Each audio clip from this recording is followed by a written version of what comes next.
Le ministre en charge de la jeunesse, Hugues Golondélé, a réceptionné le document référentiel axé sur la couche juvénile congolaise. Il s'agit de la politique nationale de la jeunesse dont la remise officielle a eu lieu le 31 juillet 2025 à Brazzaville. Des mains de l'UNESCO au ministère de la jeunesse, en passant par l'UNICEF Congo et la coordination du système des Nations Unies, ce document a permis de concevoir une politique véritablement représentative, ancrée dans les réalités, les aspirations ainsi que les ambitions de la jeunesse congolaise. Le diagnostic stratégique fait, à cet effet, a relevé des avancées significatives.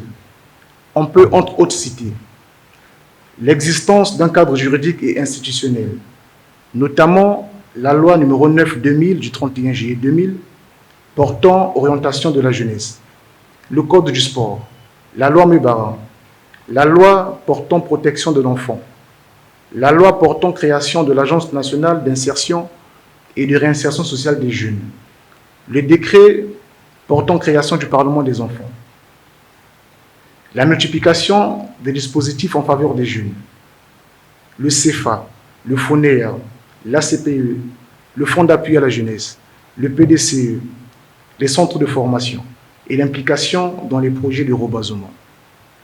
Aussi, la volonté politique réaffirmée à travers la déclaration de l'année 2024, année de la jeunesse, et le programme Pro-Jeunes inscrit dans le PND accéléré 2022-2026. Cette politique nationale de la jeunesse porte une vision claire et ambitieuse, celle d'une jeunesse autonome, épanouie, engagée et protégée à l'horizon 2034. La représentante de l'UNESCO en République du Congo estime que la jeunesse n'est pas simplement une catégorie démographique, mais la force d'une nation, car elle contribue fortement à son développement durable. Chers jeunes, cette politique est non seulement une promesse, mais surtout un appel à l'action. Votre engagement et collaboration sont nécessaires à sa réussite. La dynamique enclenchée ne doit pas s'arrêter ici. Elle doit s'ancrer et se matérialiser dans toutes les autres politiques publiques afin de se refléter dans les vies de chaque jeune. La politique nationale de la jeunesse 2025-2030 constitue ainsi un véritable cadre d'orientation stratégique adossé à des principes d'inclusion, d'équité territoriale, de participation citoyenne et de développement humain durable.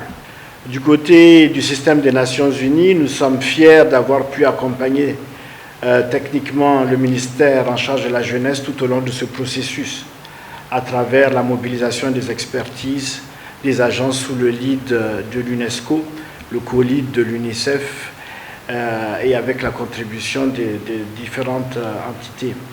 La politique nationale de la jeunesse s'articule autour de plusieurs axes stratégiques essentiels, à savoir l'autonomisation, l'inclusion, la formation, l'emploi, la participation citoyenne et le bien-être des jeunes. Nous espérons que là, désormais, avec ce guide, les politiques en vue de la mise en œuvre ou de l'inclusion totale de la jeunesse congolaise dans toute sa diversité pourront pouvoir être mises de façon mieux ordonnée, mieux coordonnée et avec un cap clair. Le ministre en charge de la jeunesse, Hugues Golondélé, salue le travail effectué pour le bien-être des jeunes. Les différents partenaires techniques du Congo, à l'instar de l'UNESCO, l'UNICEF et le système des Nations Unies, s'engagent dans la mise en œuvre, le suivi et le plaidoyer de cette politique nationale de la jeunesse.